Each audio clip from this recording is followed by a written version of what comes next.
Hello, everyone, and welcome to another round of Beyond the Script. We are here with our crew at Fresh, Natural, and Live, Raw and Uncut. We're having a discussion every Monday evening with our group of health experts. Tonight, it's going to be myself, Dr. Montgomery. We're going to have the Raw Chick, Isosa Adosawam, is here with us tonight, and Dr. Floyd Atkins is here. Dr. Pamela Atkins is taken off tonight, but Dr. C. Palmer will be joining us late. But I'm excited about tonight's talk. Dr. Atkins is going to talk to us about water. I'm really thirsty to hear about this topic because I just purchased a new large whole house water filter. I've been consulting with Dr. Atkins myself for, I think, years, right?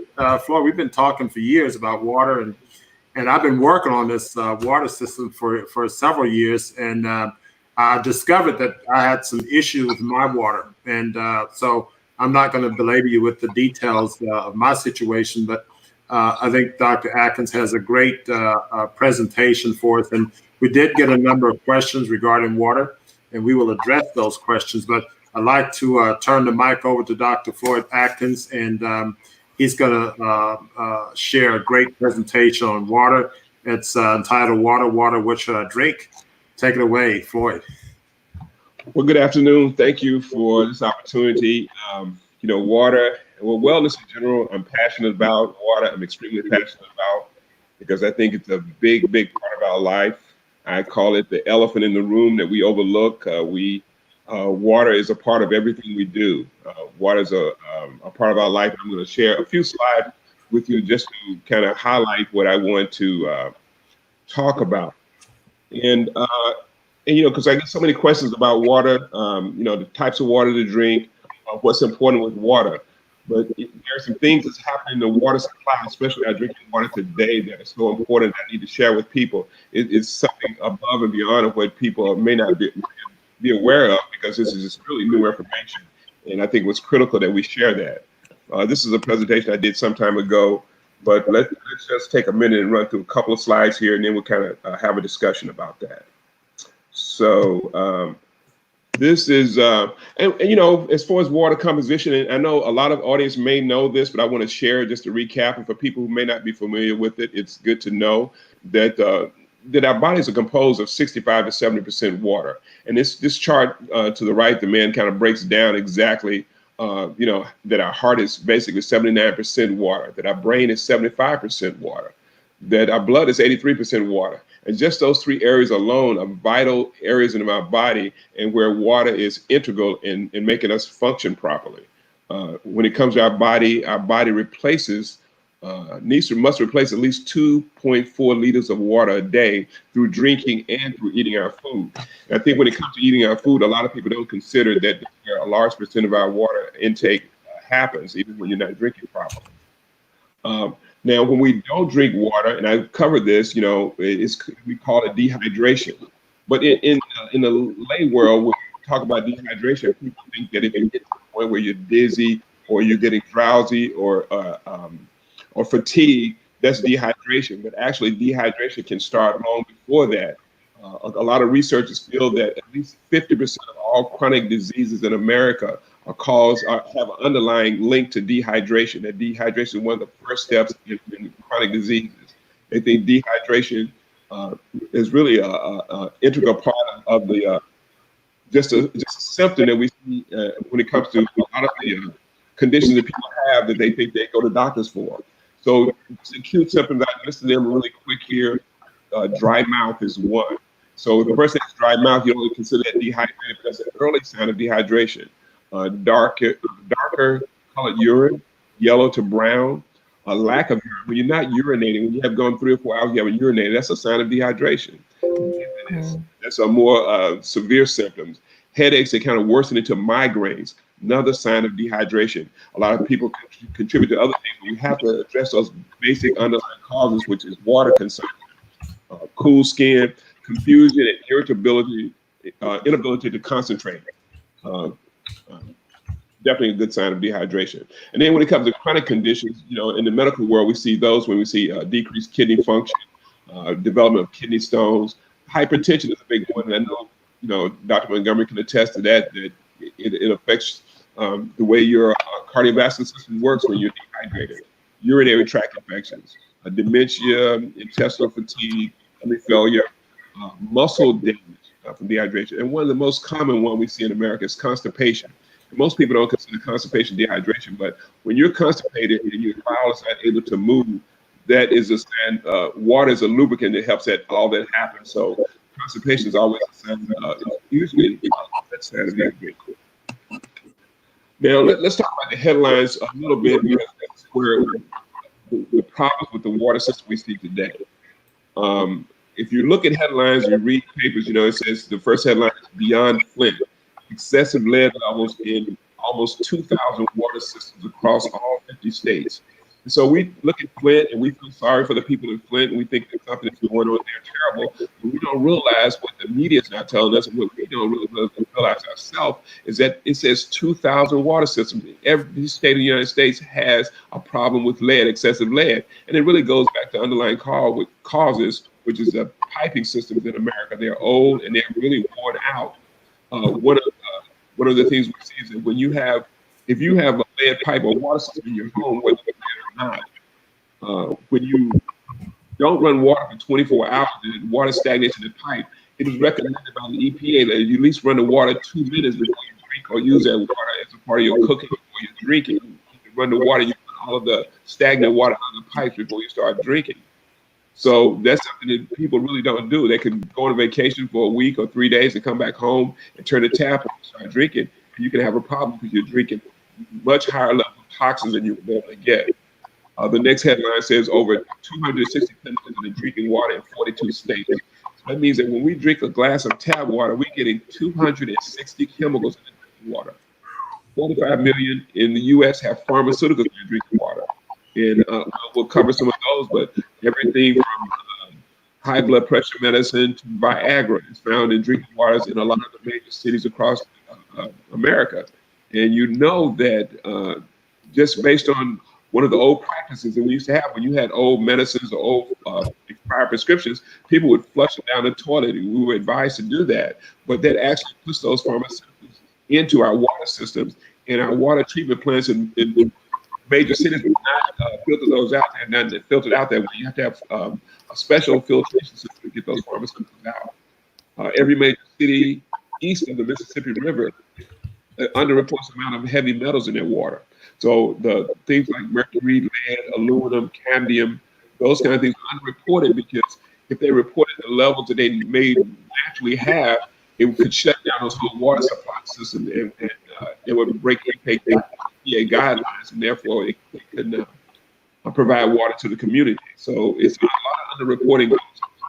One of the news stations here in Houston called KHOU did a series on the radioactive particles found in the drinking water in Houston. And you know that radioactive particles are carcinogenic. They do, radioactivity is a cancer cause. But underground uranium deposits around the city in certain areas and in a few other states is a present. So we have to know these things exist too. But these are things that are not tested for in water systems that we see.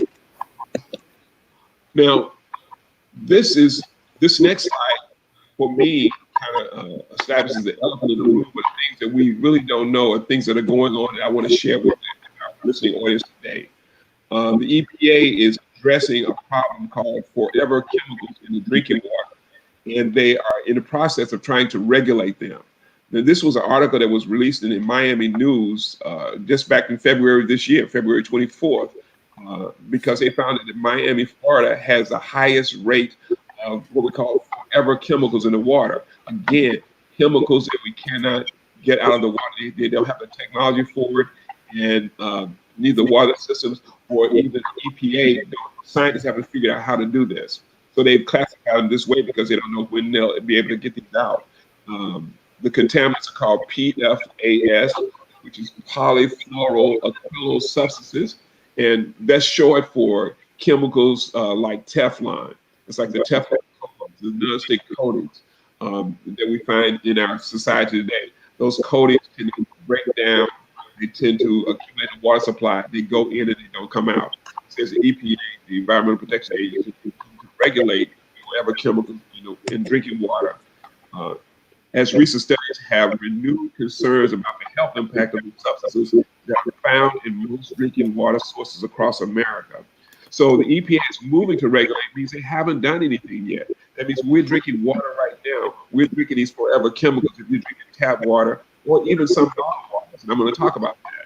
The industry, the chemical industry called this a non-stick nightmare because they can't handle this chemical. They created it. It creates a monster they can't get rid of.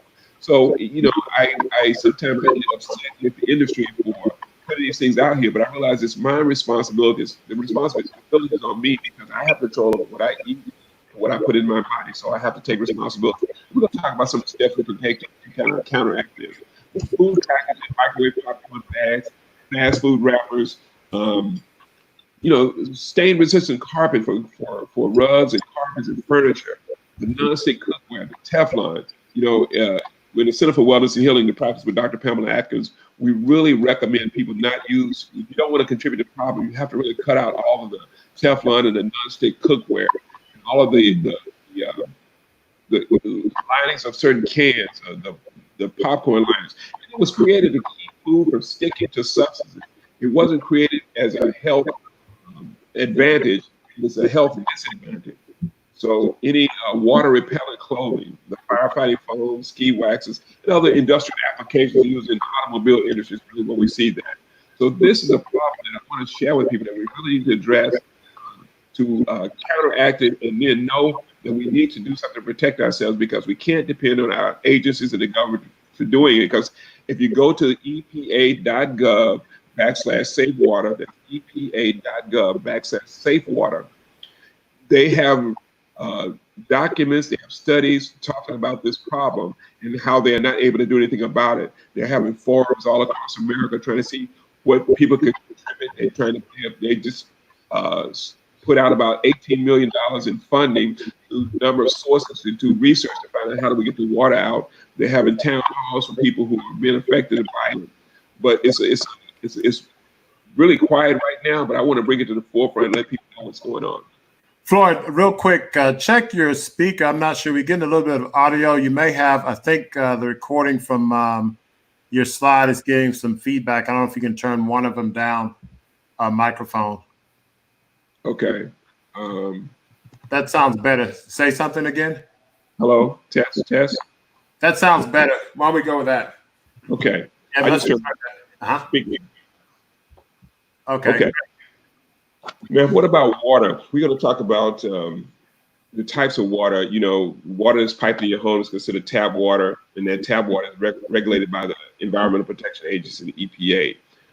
Bottled water is regulated by the FDA. The FDA is the Food and Drug Administration. So once water goes into a bottle or a container for sale, it's considered like a soda or beverage. So there's no regulation on what's actually in that bottle. When it comes out of the tap, it has to be tested. It has a guideline to follow that they have to stick by. So that's really the big difference. So we're going to talk a little bit about the difference between tap water, bottled water, purified water, spring water, and mineral water. But before we get to that, I want to understand that with tap water, this is a list. I just want to give you a short list of contaminants that we find in tap water. And that's the chlorine, fluorine, lead, arsenic, aluminum, mercury, chromium-6 pathogens, the chloramines, the VOCs are volatile organic compounds, mostly paint thinners and things come in paints. The trihalomethanes, another class of chemicals from the chemical industry, pesticides, detergents, pharmaceuticals, agricultural chemicals, mostly fertilizers, and industrial waste, the byproducts of many different industries. And this is what is in our tap water. If you go to your local water authority, they test for these. They tell you if they're above the level or if they're within normal range. But again, they don't get them out. We're responsible for our own health when it comes to that. Now we break down the tap water in these major categories. Again, petroleum products, which is the gasoline, industrial chemicals, PCBs. Then you have the organophosphates, pesticides, herbicides, and insecticides. And then prescription drugs. And the Associated Press did an investigation showed that antibiotics, anticonvulsives, mood stabilizers, and sex hormones were the top drugs, prescription drugs found in most of water systems across America. And mostly we find them in major cities, at places like Philadelphia, New York, even Washington, D.C. They found these drugs in the water. But not only in the major cities, Austin, Texas was one of the highest cities with prescription drugs in their water system. They didn't have a lot of supplements in their water system in Austin. Absolutely, but the supplements actually break down into things your body can use. So your body really eats the supplements up. Okay. But the chemicals, they don't go anywhere. On the screen now is a picture of this is actually a Houston Quality Water Report, and it says 2019. And I want to share this with everybody because everybody can go to their own city website, whether you're in New York or Los Angeles or St. Louis. You can go to your website for the city and get the water quality report. 2019 is usually released. This was released in February of 2020, so this is a brand new report. Basically, it just tells you where the water came from. It shows you that it comes from the rivers and the lakes and streams in the area, but also it lists the contaminants in the water that they produce, and that's basically viruses and bacteria, inorganic contaminants, pesticides, herbicides from storm and agricultural runoff, and all the organic chemicals that's found in water and petroleum. Fred, we have a question. I don't want to interrupt, but Patrice Moshe asked, are there benefits to boiling water? The benefits is that boiling water tends to kill some of the bacteria and maybe a small amount of the virus. But when it comes to chemicals, a lot of time it concentrates them because you're just reducing the ratio of water to chemical that's in the water. So you can get some, but it won't remove the pesticides, it won't remove the chemicals out of water by boiling. Some of what they call the VOCs, or the volatile organic compounds, those are things that tend to evaporate fast. You may be able to evaporate some of that out of water by boiling it, but usually you'll know if you have those in the water because they have an odor and a taste. But in general, boiling doesn't affect the chemical toxins. So boiling may make it worse then, in other words. You say it may concentrate. So is that, will you call it boiling a net positive or a net negative? For me, it's a net negative. If you have to boil the water, I would have to get another drinking source. You want to really focus on what we're going to talk about, is how to purify your water. You want to get the impurities out. There are ways to do that, and we're going to kind of discuss, the what's on the market and what I have found to be successful for me. Gotcha. Right. Unintended. I want to cover a couple slides quick here. It says what's in our water, unintended contaminants, and the number one is chlorine. And we know that in swimming pools, in our city water, in most municipalities, they add chlorine to the water to kill bacteria. And people say, well, we have to have the chlorine because it kills bacteria. But nobody ever considers the negatives of chlorine. We know chlorine is a toxic chemical. And if you look at the slide here, I have a picture of chlorine in the drinking water on the right side, and at the top it says Clorox chewables.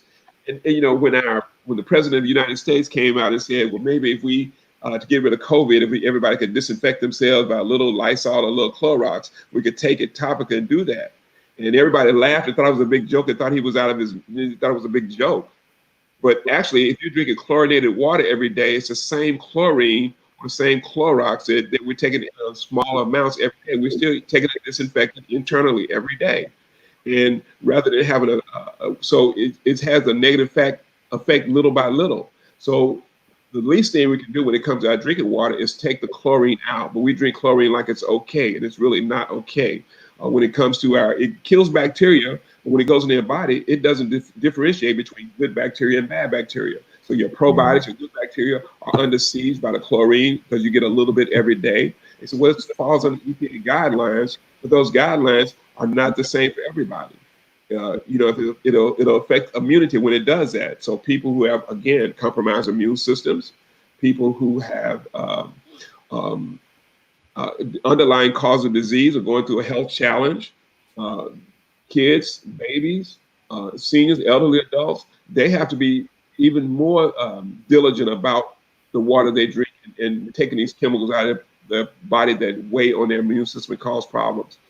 One point I want to make with the chlorine, again, that it vaporizes faster in regular water. Like if you take a shower, for instance, and you take a hot shower and steam and you're feeling great and you smell the chlorine in the shower, well, you're actually inhaling more chlorine at a faster rate than you would by showering. So it's like you're getting an extra dose of chlorine that way.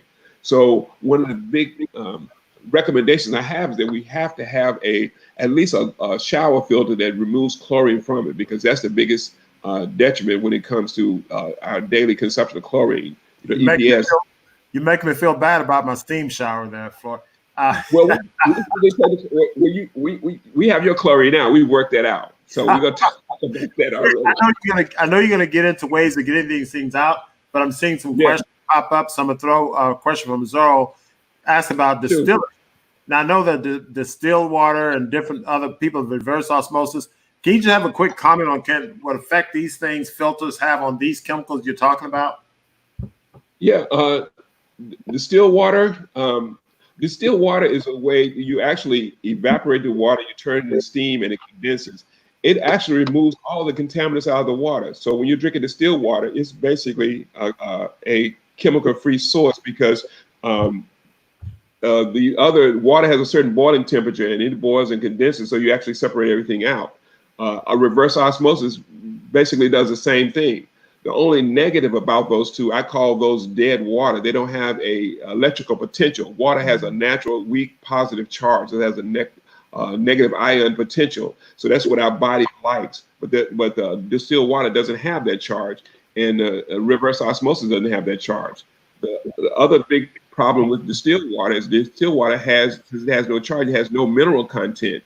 There's no minerals, anything in the water. Water naturally holds minerals like magnesium, potassium, and calcium salts in the water. And so what happens is that when you drink distilled water on a daily basis, they did a research study to show that people who drink distilled water every day, they would have them drink the water and they would catch their urine. But when the water goes in, it has no minerals in it. But when they would look at their urine, they would find minerals in the water. So they know as you drink the water every day, it's actually leaching minerals out of your body. So if you're taking multivitamins, the distilled water is coming out because water has to add that mineral because it's looking for that negative charge.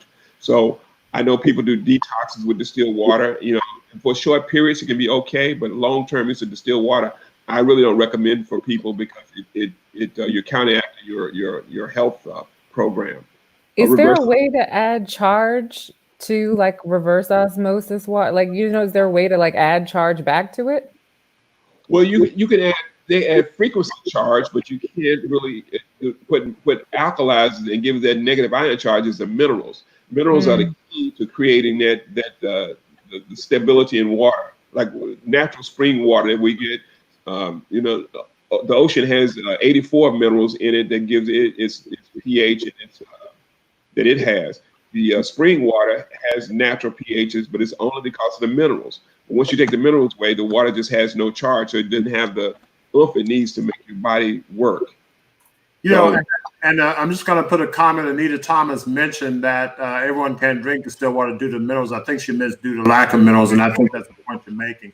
So I just want to acknowledge that comment there. But water has life to it. I mean, the minerals. I mean, we think of water as just some solvent that's just there, but it has healthy minerals. Dr. Doug Mann talks about the concept of the fact that we should eat our water, and I preach to my patients the concept of plant-derived water. So I've had people who drink water, and of course they're drinking tap water, but then if I put them on a juice feast or natural plant foods, organic, and they juice the things, they tend to hydrate better if it's plant-derived. What are your thoughts on that? Well, I agree 100% because, with water, a certain amount we should get from plants. We should get from our food. You could drink the water, but the relationship for assimilation, for digestion, for absorption, the minerals in plants, your body tends to deal with them a little better just drinking straight water. Today, in our world we live in today, unless you have a good, clean, pure source of water, you could have more problems. You could do better by getting a percentage of water from your organic or chemical-free plant sources or food sources. So I would agree with that. Last thing I want to say about this slide when it comes to chlorine is that chlorine displaces iodine. Iodine is a mineral that's important when it comes to supporting a healthy thyroid. So we see thyroid dysfunction from people who drink chlorinated water, chlorine every day. And also it affects prostate health and breast health, because iodine is protective of breast and prostate. So when we don't have that iodine, and it's displaced by chlorine. So it's just another reason to put that out. And I know chlorine has a benefit, but we have to also look at the negatives too. I'm going to move along here because I want to get to a couple other slides here, but this is fluoride. Fluoride is always touted as being good for dental health because it prevents cavities, but people don't look at the negatives when it comes to fluoride. And when you do the research, if you go look on websites or look at research studies in Europe, there are hundreds and thousands of studies in Europe and in India about fluoride, and people who have fluoride in their water system, who have natural fluoride in their water systems, that they don't see any difference between the rate or the amount of dental cavities and people who don't use fluoride. So although the American Dental Association says it's a benefit, we don't really see that when we look at the literature. But we do see that we see increase in bone fracture because it causes brittle bones, especially hip fractures and facial fractures and teeth fractures. You see a lot of fractures. A couple other things here is low fertility rates when you see fluoride toxicity, because people can get it and not know how much you're getting. You know, if you're getting your toothpaste, if it's in your water system, and you get it from other sources too, you have to be careful. It's found to increase uptake of aluminum in the brain. It also confuses the immune system, so it leads to an autoimmune situation again. Bottled water. People ask me this question all the time: what's the best bottled water? Well, I always want to tell people bottled water is tap water put in a bottle. Bottled water is tap water put in a bottle. It says 45% of bottled water brands are sourced from municipal water systems. And just to give you an example, the Nestle's water and the Dasani water, which are popular brands that people use, they are bottled in Florida, and they're bottled in a small town. I think it's Clearwater. It's a small municipality in Florida where they go down and actually bottle at that place and do tap water. Now it is some of the bottled waters, they do carbon filter it. It'll say carbon filter it. So that means they take chlorine out of it. But whatever's in the tap water, all of those PFOAs, all of those pesticides, herbicides are still in the water. And it's not regulated once it goes about. Nobody tests to see what's in the bottled water once it's in there. In 2008, the Environmental Working Group, which is a group that kind of looks out for our behalf of the people, they revealed that 38 contaminants were found in the most 10 popular brands of bottled water. So you can know what your 10 popular brands. And when I say bottled water, they're looking at bottles that say purified water or just say bottled water. Study in Europe found that chemicals, including hormone endocrine disruptors, have been linked to diabetes, breast cancer, and cardiovascular disease found in bottled water. So people think they're drinking bottled water, that they're doing better, but really it's about the same. Now, it's a difference between the bottled water and spring water. Spring water is defined as water that if you go to the source, like if you go to a mountain in Avion water, they go to the French Alps, and they have to actually get the water coming out of the ground, and they will filter it and put it in a bottle. They don't do anything to it. The Icelandic water is supposed to come from Iceland. The crystal geyser springs come from the mountains. Fiji water comes from out of the spring in Fiji. So that water has the natural minerals of the earth. I prefer spring water over bottled water or purified water because at least I know the earth is filtered. It's going through sediment, rock is going through the same stages as we filter water with our own filter systems. Now, the Dasani or purified water is a marketing term as far as I'm concerned, because all it's telling me is that the water was purified, but it didn't tell you what was taken out or what was in it in the first place. It just called it purified. So, that doesn't really tell you anything. So I stay away from purified water. Well, I'm glad you mentioned that about the spring water. So basically, if you get spring water that's in a glass bottle, or at least a high quality plastic bottle, you're pretty much in good shape. Is that your thoughts? Yeah, and I didn't touch on it. I guess I need to. That is the thought. In the long term, I want people to start considering moving away from bottled water altogether, only because, you know, you want to have a container that you capture your water in, which is ceramic, metal, or glass, because you have a big problem with plastic. Yeah. You know, they're billions of tons. That's a whole nother lecture I have on plastics, how plastics are just cluttering the whole earth, and they take about 300 years before they even break down a little bit. And they still, it takes some centuries, I mean, multiple centuries to break down. So we're accumulating plastic about 350 billion tons every year. And that's a problem. So, and then again, the plastic bottles, I wanted for the audience, they are single-use containers.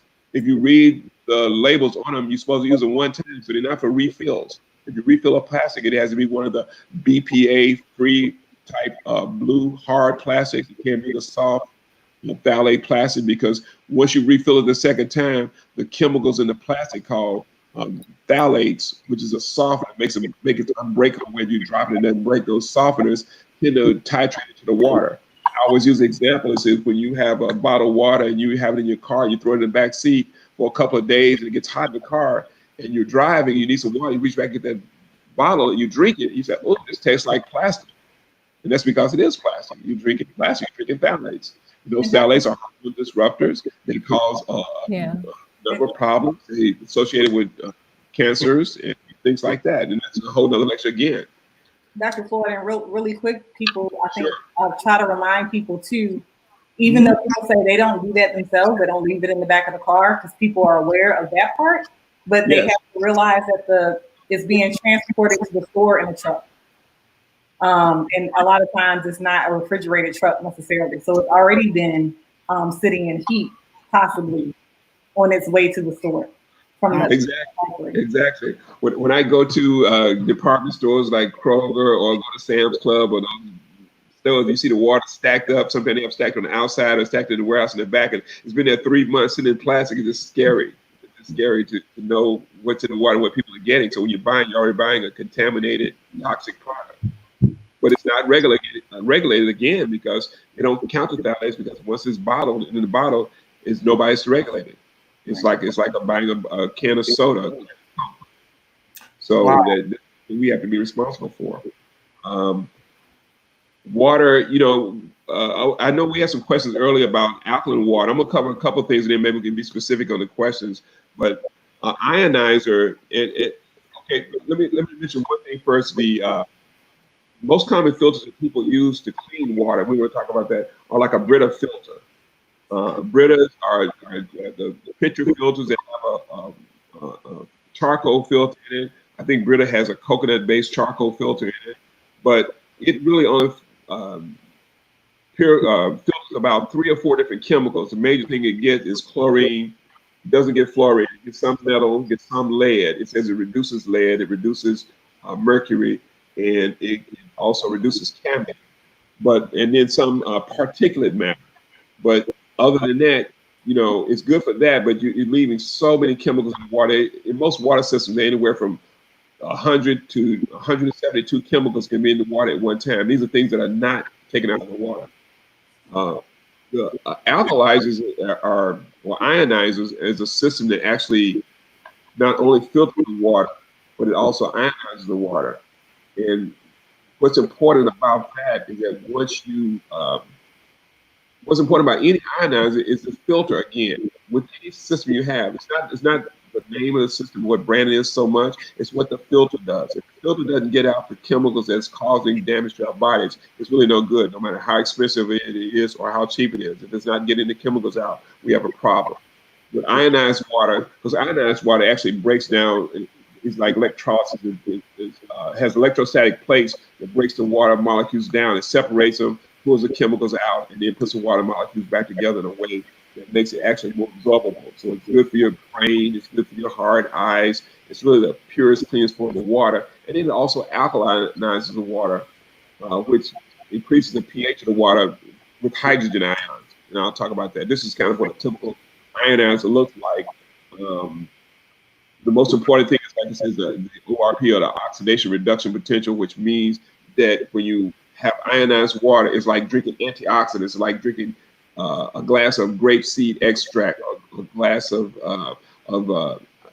high antioxidant product, whether it's grapeseed or any kind of antioxidant. And it's just good for your system. It's good for your skin, for your cardiovascular system, for joints and things like that. So the more negative the ORP, the better the water is. And we could talk about that. If people have questions, they can send them in. I'll give you a quick overview, last couple of slides here. It says the pH of water. And so when it comes to pH, our body's normal pH balance is 7.35. The pH goes from 0 to 14. 7 is in the middle. We want to be above 7.35. We'd like to be optimal between 7.6 and at least 7.6 and higher. That's a good pH for your body to function well. I always tell people understanding body chemistry or alkalinity is that the higher your alkalinity, the healthier you are. The lower your pH, the more toxic and the more symptoms you have. So if you were on an alkaline diet, which is a diet of vegetables and fruit, you have a higher pH, 6, 7. You've got a higher pH side of what you're eating. If you have a acidic diet, which is mostly meat and potatoes, you're going to be more acidic. That's more prone to cardiovascular disease, arthritis, joint pain. Your body's almost rusting. It's just not functioning. So our body is going to maintain a 7.35 pH, but when we are under stress, it tends to bring our pH down. When we are not eating properly, when we're not drinking properly, it brings our pH down. So you always want to do things to balance that system out by eating more alkaline. That's why you hear so much about a plant-based diet and how much more healthier it is. And we see the results of it when you eat a plant-based diet, when you cut down a lot of the starchy, the processed food, the canned foods, those kind of things, you tend to do much better.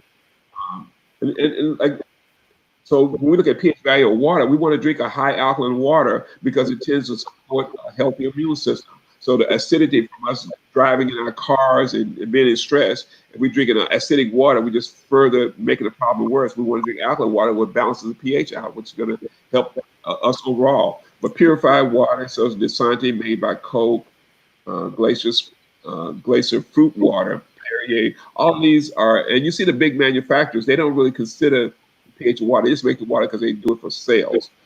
And smart water and vitamin water. Well, if smart water is a 4 pH is not so smart for me. Vitamin water is a 4.0. I don't want those vitamins. Reverse osmosis has a low pH because, again, it has no electrical potential. 5.0 pH, the Appalachian Springs and Poland Springs water. 5 is Crystal Springs, Bannon water, 5 pH. We only get to 7s once we get to Arrowhead water, Deer Park water. And then you can go on the websites and check each of these water companies, and they will post it on the website. Well, if I were to buy bottled water, I would, if it doesn't tell the pH of the water on the bottle, I wouldn't even buy it because therefore they won't put it below 7. If it's higher, you easily see it. You see the Fiji water, Whole Foods 6.5, 7.5. Those waters are the most economical, and I call it good alkaline water. Zyphos Springs water, Eden Springs water 7.9, Evermore water 8.0, and you can go from there. I really advocate what I use in my home, and what I advocate is you can buy water, you can buy the water, but they find that when you buy bottled water, especially alkaline water, it can be 1,000% higher than regular tap water. So if tap water costs you 3 cents a gallon, spring water can cost you 1,000 times more, $3, $4, $6, $8 a gallon, depending on what you're getting and how much you're getting and which water it is. I've seen alkaline waters up to $8 per gallon. But if you were to get your own ionize and ionize your own water, it could cost you down to 2 cents a day for the water. It's better for you. It's purified. It's alkalinized. Now this system here, Dr. Montgomery, you seen this before? Yep. Just for the audience, one of the concerns, like I said, we are in Houston where we are. We have a concern. This is a whole house filtration system, actually, that not only water softener, but it takes those contaminants we've been talking about out of the water and gives you a pure, clean water. The company who makes this is called Alkaviva, and I like them only because their filtration. It is one of the only water companies I found in America, and I've researched this for over 10 years. I mean, I wrote a book in 2009 on water. Well, one of the portions of the book, chapters on water, and I researched water diligently in writing that book. And I found that there were a few companies that had a filter that could actually take pharmaceuticals out of the water and a lot of the volatile organic compounds. The Teflon products, you can take the Teflon, the PFOAs, and the PFOS, and the the PFAS, they take those out of the water. So, you want to invest in something because you really invest in your health. And in long term, for what people spend in 1 year on bottled water, not considering the damage to the environment when it comes to plastics, you could get a system that could satisfy you there. So this is just an overview. I want to touch on the basis, but I want people to consider how important this is. And you can't just eat healthy, because if you go to a restaurant and you buy soup, you're getting water. If you go to a restaurant and you're drinking water or Cokes or soda, if you go to a bar and you have drinks, you're getting toxic water with your expensive alcohol. So you want to really consider this. So I want to comment on that last filter. That's the culmination of my talking to Dr. Floyd Atkins for a year. That's a whole house water filter I put in my house, which is custom built. It filters radiation and every chemical. We got the Houston Water Report and actually sent it to them, and they custom built that filter. It took about a month to build and almost a month to ship. And the guys just still had that photograph. I mean, we're going on 2 months since I paid for it. And that photograph, my plumbers had to go call the engineers. And so they're going to they came by today, took measurements, and they're going to start the install tomorrow. So it'll be about a 2-day install. So I'll probably have filtered water by Wednesday or Thursday, after about a year or two worth of conversation and 2 months worth of processing the filter.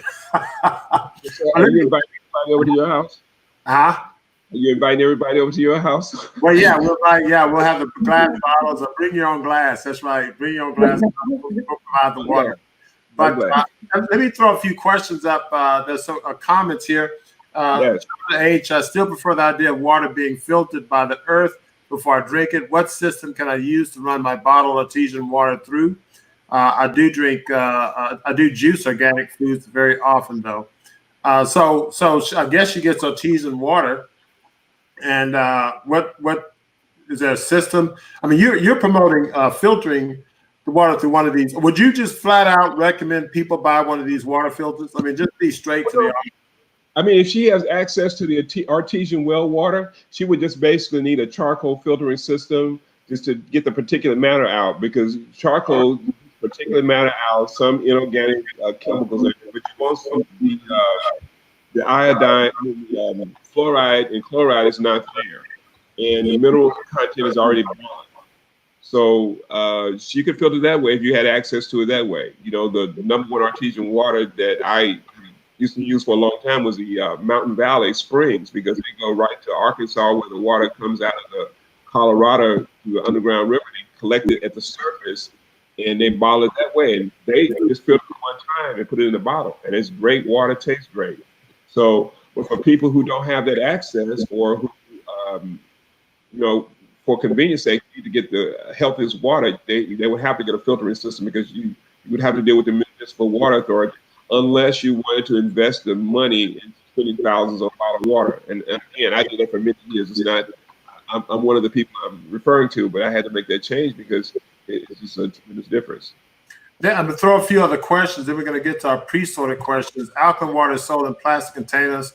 Will an ionizer help make the water more alkaline? I think you more or less addressed this, but I mean, if you're buying the water in a bottle, I'm not sure you can alkalinize it. Probably should just get the filter and filter it into something glass or whatever. But right, if it's ionized, it should be pretty clean, because but it depends on how they filter the water before they ionize it, because you still can ionize water and it can have chemicals in it. Well, they're getting alkaline water in a plastic container, and so they want to know if they need to ionize it, if ionizing will help. No, and because it's already ionized. And ionized, all it does is increase the amount of hydrogen molecules in the water, which makes water more absorbable. It's sometimes referred to as structured water. How about adding fresh lemon? Fresh lemon is actually alkalinizes the water. It increases the pH of the water. So if you were to have reverse osmosis water, adding lemon, you can add a dash of baking soda. It doesn't increase the what I call the oxygen reduction potential. So it doesn't give you that antioxidant quality, but it does give you the alkaline ability by half a teaspoon of baking soda per gallon, or lemon juice. That's like when you go to restaurants, you squeeze lemon in your water, you're actually doing yourself a favor, except you have to be careful about the water. And Tammy wants to buy a whole house water filter. I'm asking her to email you. Okay. And that's on there. And Tammy, if you're listening, just look at the ticker at the bottom. His email is there. It'll also be in the show notes once we close out in the recording. So anyway. And so that's great. This is a great presentation. I mean, this is chock full of information. For me, it generated many more questions. This is a very complex topic, and I really want to thank you for such a wonderful presentation. And what I'll do is I'll bring us back into the regular studio. We can unshare the screen. I do want to share one item with the audience. Who's familiar with this book by, I'm going to share something on my screen real quick. This is an item by the book, You're Not Thirsty, You're Not Sick, You're Thirsty. Yes. Dr. They call him Dr. Batman because no one can pronounce the last part of that. But I remember reading this early on in my days of going plant-based, and it was pretty interesting how and pretty much like you mentioned at the beginning of your talk, Floyd, he outlined all of the different ailments, issues that we deal with that are just simply related to dehydration and volume depletion. And if you think about it, body being healthy, 60 to 75% water, it only begs to understand the fact that it shouldn't take much to think that, hey, if you just get down from 75% to 50% water, your body's not going to function normally. So you're going to have manifestation of lots of ailments and various other things. So it's a very insightful thing. It's very simple, but yet very insightful and profound. We have some questions that came in. And I think all of you guys have this. I'm going to read down the list. Letitia Dean, your thoughts on alkaline water and reverse osmosis. I think you answered this, and a lot of reason I went to these later on, because I know we tend to answer a lot of these during the talk. Should every American have the same water filters that is used to filter alkaline water? What do you think about water softeners? Have you heard of EWG.org? You can go onto this site and get the key zip code. It will list where your community water source comes from and all the chemicals and all along with all the levels. So are you familiar with that website? First of all, EWG.org? Yes, that's called the Environmental Working Group, and they are a watchdog group, and they really cover water. They cover cosmetic chemicals, anything in the chemical industry. And they have an extensive database of information about water sources, about chemical contaminants, about the things we need to be concerned about. And it's things that, it's always good to be in touch with them because they kind of get firsthand what are the problems even before you hear about it or the government reports it.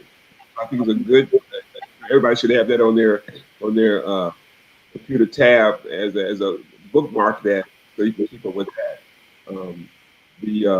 And what was the question about reverse osmosis? Yeah, alkaline water and reverse osmosis. I think you talked about the reverse osmosis. Will you just go and reiterate your comments? Yeah, and again, the reverse osmosis, again, it actually removes everything out of the water. It's a pressure system, filtering system in it, removes all the mineral content out of the water and the chemicals. Reverse osmosis is the only pure system by itself that will take the pharmaceuticals out, as far as I know.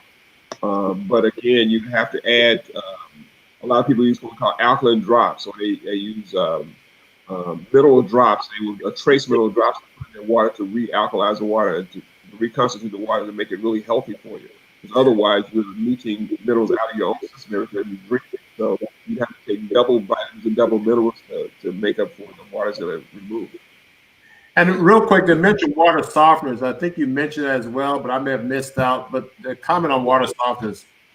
Well, water softeners are really only important in places in the country where they have hard water. Hard water is water that's very mineral rich. It tends to affect pipes, and people who have the refrigerators and appliances that water runs through, it will corrode them. If you're in a place where you see corrosion building up on your kitchen sink or on your pipes or even your bathroom, people have this product called CLK to break down mineral corrosion. That's hard water. You would definitely have to have a water softener as a part of your system, because that same corrosion can affect your water system also. But some places. Here's a question from Diane Butler. I'm going to go from 2 pre-asked questions and some that on the screen. So Diane Butler says, what's the best kind of water system to have in a home? I think you addressed that. I mean, you talked about those 2 filtering systems. Go ahead and comment if you have anything else to say on that. Yeah, the name of the system is not so important. It's the filters and how they filter. You want to make sure you get the water report. They have to have it independently tested, and you get the water report to show actually they can document to you what they take out of the water. I know we have Culligan water, we have Abacus, we have Aquasana. There are a number of water companies. When I call them and say, give me your test results of your independent studies of what's taken out of the water, they back up. They'll tell you, we take this out, but they won't give me anything in writing. So when I don't get that, then I'm skeptical, because it may do it or may not do it. The company that I had shared with you actually called Aquaviva, but they're in the state of Nevada, but they have 3 independent companies. They have the Nevada State, they test the water there. They test the water for California and Nevada, but they do independent tests, and they have 3 other companies do independent tests on a regular basis, so they can document the chemicals that come out of water, and they get out 99.9% of all contaminants of 172 contaminants, which is remarkable compared to what you see on the market. Like I said, I've been looking at this for a long time, and so I'm pleased with what I have, and that's the only thing I really truly recommend. Do any of these filters have an effect on parasites? Because you can get parasites in tap water too. Absolutely. The filters do get the parasites out. Parasites, bacteria, mold, fungus, all of those can be removed. Yeah. I'm sorry, Jefferson Ledette wants to know your thoughts about the pros and cons of drinking hydrogen water. Hydrogen water, it's hydrogen infused water is really the proper term for it. Some alkalizers, ionizers actually add more hydrogen molecules to the water, hydrogen ions, to the water. And what that does, it makes the water more absorbable. Normally you have 1 or 2 molecules of water will attach together for a bivalent water. When you add more hydrogen, they get to 5 molecules attaching together. And so when your body sees that, it absorbs it much faster. It helps with intracellular absorption and also extracellular absorption. So you hydrate faster. It's actually taking more oxygen to your tissues. So people tend to really do better when it comes to energy, stamina, and things like that. Now, the other question is, so we've covered the water question. What I want to do, I'm going to get a few water questions on the screen. Depart 1240 asked about ice cold versus room temperature water. You alluded to that with the hot water in the bottle. I guess it depends on what container it's in. What are your thoughts? Well, hot water versus cold. The major difference is if you want to lose weight, you can drink cold water. If you, it doesn't matter, it does make a really big difference when it comes to the temperature of the water. What cold water basically does for people, it actually causes your body to use more calories, burn more calories, trying to keep the water down to 98.6 degrees. And so people, one of the weight loss tricks is when people drink water and want to lose weight, they drink cold water because you actually burn up to 50 to 100 calories by drinking cold water. Not a lot of calories, but if you do it on a regular basis, you are having a calorie reduction. But as far as health, know how it makes a big difference. what do you rate Dream Tree? I guess a lot of people know about Dream Tree water. What are your thoughts about that? I know we're not dealing with brands too much, but they asked, so. Well, and Dream Tree is, as far as I know, it's a good water. I don't have, that's one of the waters I want to get a water quality report on. I don't have, but that would be the only hesitation I would have once I see the water quality report and see what it gets out and what it doesn't, what's in the water. Because again, it's bottled water, but you don't know what's in it. Now, Faye Parker hydrogen water filter machine, so it's adding hydrogen, the equivalent of ionizing the water. Now, you comment on the hydrogen is infusing it. So I don't know, what's the hydrogen versus ionizing? Well, the ionization process actually separates the water molecules and then puts them back together. But when they put them back together, they add additional hydrogen to it, and it makes the water come together in a bigger molecule. So it's kind of two separate processes. There were water filters like, say, for instance, the Kangen filter, one filter that was very popular. I guess it still is popular, but it did more of ionizing water, but not necessarily hydrogen, call it hydrogen-infused water. The hydrogen-infused technology has only been out of maybe 2 to 2.5 years, where a lot of the water companies are doing that because they're trying to compete with the latest technology. And there's documented evidence to show that the hydrogen-infused water is just a healthier water. It's like antioxidants in a bottle.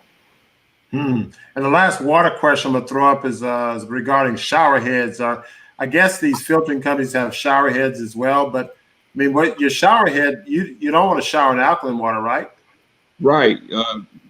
Alkaline water is for the inside of your body. Acidic water is for the outside of your body. So you want to get a lower pH for your skin, for your hair, for things like that. For inside, you want to have the alkaline water. So shower head, there are a couple kinds there. There's a shower head that actually has a vitamin C cartridge in it, and it gives you a mild acidic effect, and it's like soft as water. That's the one I've used that before. I really like that. And also, it's a company called EnviroCare. They used to sell it in Whole Foods and some stores, or you can buy it online, but it's Enviro, ENVIRO Care. Let me see. Actually, I have one here. It's a replacement filter for Enviro Care products. But they have a shower filter, and basically it's a chlorine-free filter. Most of the filters you buy for showers, they basically remove chlorine and some particulate matter. And that's basically what you want to do, because I haven't found one comprehensive enough to do what the alkalizers, the ionizers, or the ones that move all the contaminants out. I haven't found a shower filter that does that. Maybe we need to make one because they don't have one yet. Well, and to round this out, I'm just going to make a comment because, I mean, thanks again. I mean, Dr. Atkins, this is an amazing presentation. And I mean, it's just, I always learn something. We've been talking about water for a long time. And every time I talk, I learn something new. I mean, I think that the data is coming out, more information. What I'm going to say to the audience is that, and I've had some sidebar conversations with Dr. Atkins and some of the other panel members, we are going to put together a protocol, a water protocol. I think, I talk a lot about food and detoxing food, and the whole group does. It's also talk about removing processed foods, animal protein. But water is another major component by which we bring contamination into our bodies. And I think we need to have, just that we have nutritional detox programs, we're going to sit and talk about a water detox program. Now, some of this may require investing in technology such as whole house water filters, shower heads, and the like. But we're going to sit down, and we've had some preliminary conversation, but we're actually going to come back to this forum in another setting with some more information and some more how-tos. Dr. Atkins has information for you right now, and you can email him. I'm going to throw his email back on the banner. So those of you who missed the presentation, check out the banner, email Dr. Atkins. It's Dr. Floyd at drfloydatkins.com. So Dr. Floyd at drfloydatkins.com. You can remember that. And he has some information he can give you now. But we're going to come back to this forum and put together more organized protocol, because I think it's really important that people understand the water. This is a very pervasive problem. And so we really need to know more about it as a community. So before we go, there's some other questions that were left over from last week. I want to go over them real quick. Anita Thomas asked if I had any colleagues in Atlanta. I don't have any colleagues in Atlanta. If anybody knows, have contacts in Atlanta, I guess showing someone who practices natural medicine, we can give you a shout out. The other question is balsamic contribute to mild discomfort of the heart.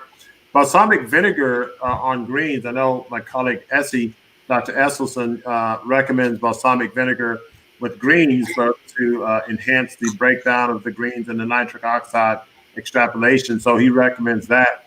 I'm not aware that it contributes to heart problems necessarily. It's probably an issue depending on the type of balsamic vinegar that you have. The other question, and that was from Anita Thomas. Other question from Stephanie Parkinson. Why do carbohydrates differ from the amounts of sugars on the label? Should I count carbohydrates or sugar for my daily intake? I think our nutritionist on staff probably should handle that. Yeah, so the total carbohydrates are the sum of starches, fiber, and sugar. So it already includes the sugar in that total carbohydrates thing on the label. And then the sugars are the natural sugar and the added, whatever added sugar they added to it. And so what I would say is, I mean, the only people that I really have counting macros as far as like their carbs, protein, fat are athletes or people who have really specific physique goals or people who have body types that they actually do better if they count their macros. So I wouldn't really count the carbs. I'd be more concerned about the type of carbs you're eating, whether or not they're simple carbohydrates or complex carbohydrates. The simple ones are going to be like your white bread, your white rice, white flour, processed stuff, all those added sugar drinks. And then the complex ones like your oatmeal, brown rice, whole grains, all that stuff, right? So the type of carbohydrate matters more. And then also don't forget that pay attention more to the total sugars in the things you're eating, but don't forget, I think people forget that it's only for one serving. So sometimes they're like, oh, I can go in, it's only 6 grams. And it's like, no, that's times 3 because you ate the whole bag. And so I'm always reminding my clients not to get so happy and go a little happy with their little snack and then realize they ate their entire daily serving amount of sugar in one bag. The other question is also a nutritionist question. Kevin Lopez, how does avocado and pecans, walnuts affect insulin resistance? I mean, we didn't find any effects in our study, but I mean, there may be some other data. Well, avocado, what was the other? Avocado is like nuts, right? Avocado, pecans, and walnuts. Yeah, they're all healthy fats. So they're going to help you if you're dealing with insulin resistance. Healthy fats are going to help you. Because they're going to help you keep your blood sugar stable. Like they're really low on the glycemic index, so they're not going to help spike your sugars. I have people, sometimes I have this energy balancing smoothie that has avocado in it and a lot of healthy fats, and people will take that in the morning and it helps them kind of get through that midday slump because instead of starting out with all of this sugar, they're starting out with a nice dose of healthy fat. So you can use those foods in tandem with avoiding all the stuff that's spiking your blood sugar like crazy to help recover from insulin resistance. Yeah, that's great. Yeah, in our study we had roughly 20% fat diet and insulin and insulin resistance. We saw evidence of insulin resistance going down by hemoglobin A1C going down, and this was in a non-diabetic group, and the amount of avocados went up by 9-fold. So I mean, that's interesting. Last question. I know we're about a couple of minutes over. This seems really important because we're coming up toward the summer, and people, once we get done with COVID-19, might get in swimming pools. So should we be concerned about exposure of the chlorine in swimming pools? Can we simply rinse off after swimming? And can this also affect the function of the thyroid function? Definitely rinse off after you get out of the chlorine pool, no doubt about it. The trend in swimming pools now is going to salt pools, saltwater pools. If you can find a saltwater pool, that would be good. You want to limit your time. Like even I tell people, soak in a bathtub. If you're using bath water, you want to get a chlorine ball that you put in the water. It takes the chlorine out of the water. But yeah, that's an issue. And for people who may be borderline or sensitive, it can affect thyroid function because, again, 40% of what goes in your skin gets absorbed directly into your bloodstream. There's no second pass effect. So it's even worse to put it on your skin than to drink it, because to drink it, you can break it down to a degree, but when you put it on your skin, straight to the bloodstream, straight to your organs. Wow. Well, guys, you know, it's over an hour now, and it's again, as usual, time flies when you're having an exciting time. And I want to thank everybody who came in live on the show. I want to ask you all to subscribe to the show. Also share this information with your colleagues. Dr. Atkins is a genius at water. He's also going to be talking about air later on. A lot of information that we don't think about when we're trying to make ourselves healthy. Many people know to exercise and eat healthy, but we have to look at our environment in total. So our environment in total, because our bodies are an ecosystem, but then the extended ecosystem is our environment around us, the food that we consume, the air we breathe, the water we drink and bathe in. And so we want to help bring this total picture to you. And today is an example of that. So again, subscribe and share. Also share this valuable lecture with friends and colleagues. This is valuable information. It will be available once we leave the studio. Once we sign out, I'll ask my guests to stay in the studio. But until next Monday, oh, by the way, next Monday, we're going to have a special guest. Dr. Milton Mills will be with us, and he's going to be talking about COVID-19, how it makes you sick, and how to prevent that. So please stay tuned. We'll get information out about that. But COVID-19, how it makes you sick, he's going to go into some of the pathophysiology of how people get really sick with COVID-19, but some very simple ways in which you can prevent that. And even if people are sick, we can reverse it. So we're going to share that with you. But until next time, we'll see you guys. And thanks again for joining us.